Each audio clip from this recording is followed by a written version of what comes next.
Hey everybody, welcome back to Technique Tuesday. This is week 2. I'm Michelle from madeandmended.com. So today we're going to be continuing our talk about the serger, about the 2-thread wide and narrow flat lock stitch, which is also known as the ladder stitch, and you will see why it's called the ladder stitch in a bit. So today I'm going to be working on 2 pieces of fabric, a calico cotton as well as a piece of silk. And once I'm done serging with that, we're going to go ahead and I'm going to show you how I insert my own decorative elements into the stitches of the fabric. So without any delay, let's just get straight into the video and I'll see you guys in a bit. So here we go. Right now we are going to be doing a 2-thread flat lock wide stitch, and I am showing you the decorative side of it and what exactly you can do with this once this is done. So just watch me, watch the technique, and I think you're gonna love it. Let's go.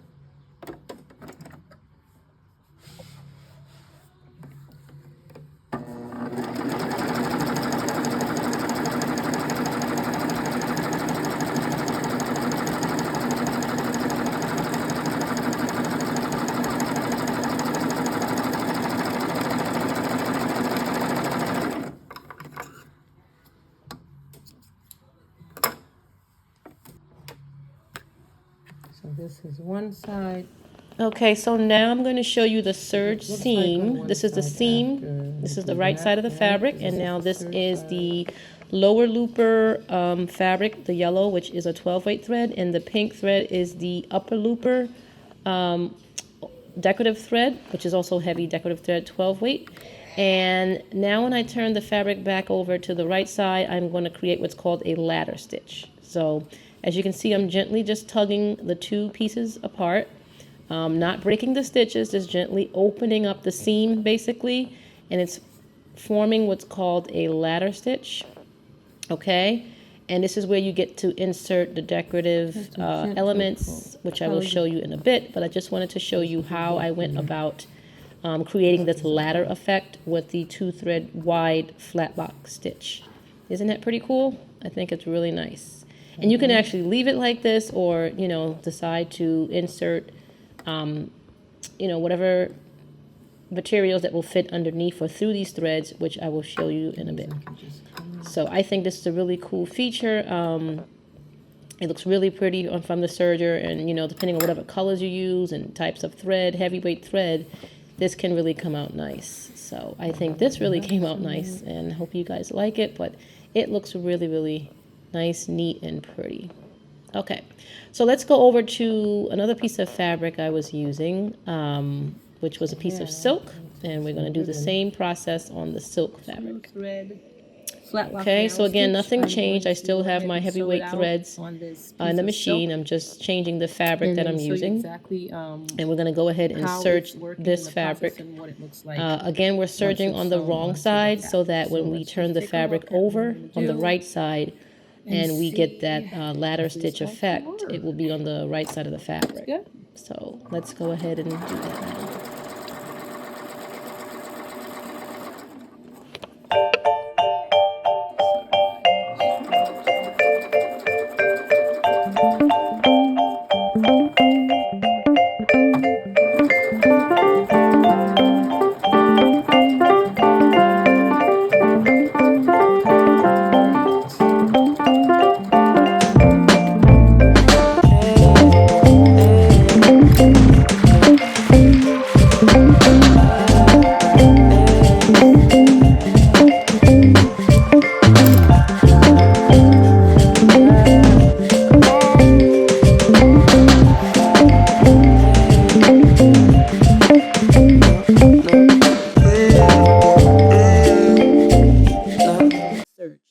So it's the exact same technique. We're just going to pull on the right side of the fabric, both the left and the right sides together, apart. We're separating the seam and opening up the seam, which is creating this beautiful ladder effect. You saw it when I did it on the calico, and now I'm doing the same thing again on the silk fabric. And isn't that so pretty? Isn't this cute? It's so pretty. This is the narrow 2-thread flat lock stitch. And again, you know, you have two different ones. You have the narrow and then you have the wide. I'm going to compare them by side to side in a few seconds. But I think this came out just as beautiful as the wide. It just really depends on your preference and what you want. So here's the wide. I'm going to bring it in. This is the wide 2-thread flat lock stitch, which created the ladder stitch. And then this is the narrow on the right side. The blue silk is the narrow. Okay, so now I'm going to be using a 1/8 inch wide ribbon, and I'm going to insert that into this needle, which is a darning needle. It's a hand embroidery needle, which means it has a dull tip. And, that way it does not harm your fabric or tear up the stitches. Okay, so now you want to decide if you want to do a pattern, meaning if you want to do have the needle go in every 3, 6, 9 stitches, or just simply have your needle go straight through like what I'm going to show you right now.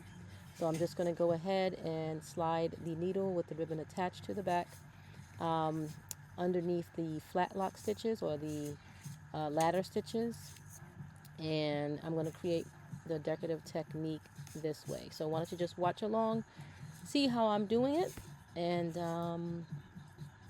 we'll watch the final result.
Okay guys, so that's pretty much it. That's the technique.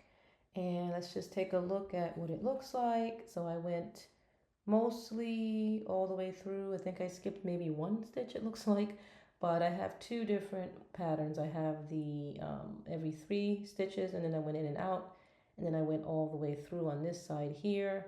So yeah, let me know what you think, and let's get into the next fabric.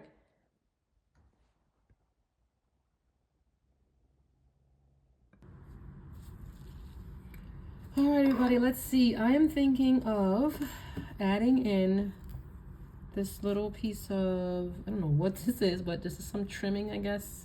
It's like a gold trim, or like, I guess, a tie. Maybe you can use it to tie bags or small plastic bags or something. I'm not sure what it's from. I'm not sure where I got it from, but I think this is small enough to definitely fit my machine. Oh, sorry guys. Small enough to definitely fit right inside these threads here. So I'm going to go ahead and start with that. Let's see how that works out. Alright, so I'm going to take my needle that I have, and it's like a dull needle. I'm not using anything sharp, so I'm not tearing up my fabric. I think it's like a darner needle they use for embroidery, hand embroidery maybe. I'm going to go ahead and place the thread into the needle. Let's do that first. Come on, get in there. Anything that's okay, here we go. And then what I'm going to do is the same thing I did on the other piece. I'm going to go ahead and I'm going to start. I think with this one, I'm going to try and go all the way through. I don't know if I want to skip. Maybe I'll skip, but not as many. Maybe halfway or a quarter of the way. I'll start skipping the threads. So now that it's, and actually here's one more thing you can do, guys. I forgot to tell you. If you really want to open it up, you can go ahead and you can take something sharp and kind of just move it over. So if you want to spread out the threads, the ladder threads, you can just go ahead and put this in here and just kind of, you know, run it over. I'm just going to go ahead and put it all the way in. I don't want to mess up anything, but yeah, and you can just kind of pull it over a little bit more. It'll open up the ladders more, but I really don't need it, being that it's narrow. I kind of want it to stay narrow, so I really don't want to do that. It doesn't really matter for me. Okay, so here we go. Let's go ahead and put this in. And let's see what this looks like. I'm going to carry this through. Let's see how far I should go. Maybe one more. Then I'm going to pull it through. There we go. All right. And I'm going to leave actually that in there because at the end I'm going to go ahead and pull it all the way through. So I did about 2, 4, 6, 8. Looks like 10. 2, 4, 8. And maybe go in, go out and in, out and in. I'm not sure if that would make sense to leave it out. I think I'm just going to go all the way through. Yeah. I'm going to go back because I think it makes more sense. Being that it's so narrow, it'll probably look nice just going straight up the seam here. Just keep opening up the threads as you're going up.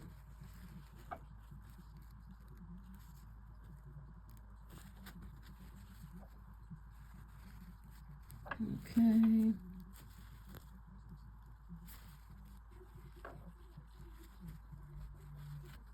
I'm going to pull. Just make sure it's not getting lost, guys. You got to stay right above because I feel like it was going in the seam earlier. As you can see down here, you can't see it. It's kind of missing in the seams. I'm going to have to go in back and like pick it out a little bit. I think that's what happened. I'm going too deep into the seams. So that's what you don't want. But you live and you learn, right? And I'm doing this live so you can see how exactly this is going to work. And the key again is to stick, in this case for me, to the right side of the fabric on this side as I'm putting it in, because it tends to just lie right on top, as you can see. Right? It slides right on top. All right, let's just keep going till I get to the end, and then you guys can let me know what you think.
All right, there we have it.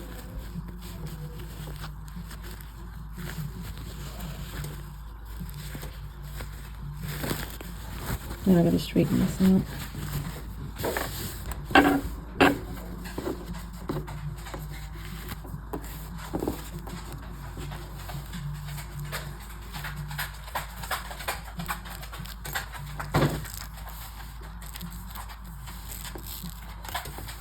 All right, guys, and there it is. There you have it. Came out cute. I think it's pretty cute, right? That you can actually do that, add more decorative effect. This would make like a nice piping almost, right? If you have a pant or jacket, and this is like the part that you see on the edge, this would be pretty cool. Yes, Milo, I see you. My dog is bugging me, sorry. Hi, Milo. I know. I see you, I see you. Oh. All right, anyway. This is really, really cool. Yeah, I think I like this. I think I like this method better. I do like the ribbon effect also. It's just, depends, like I said, on what you want. I like my details to be sometimes small rather than something big like the ribbon, but this is just as cute. Again, just depends on what project you're looking to make, but this has a cute little small detail, while this adds more of an obvious detail. So yeah, you guys let me know what you like. Hey everybody, so that's it for week 2 of the Serger series of the flat lock wide and narrow stitch. Let me know what you think. Which one do you like? Comment below. Tell me, was it the wide stitch that was your preference, or the narrow stitch? And did you like the whole ladder effect? Because I thought it was pretty cool. So if you like this video, once again, please like my videos, and also please subscribe so that I can continue to bring you more content. Till then, everyone, I'll see you next week on week 3. Take care.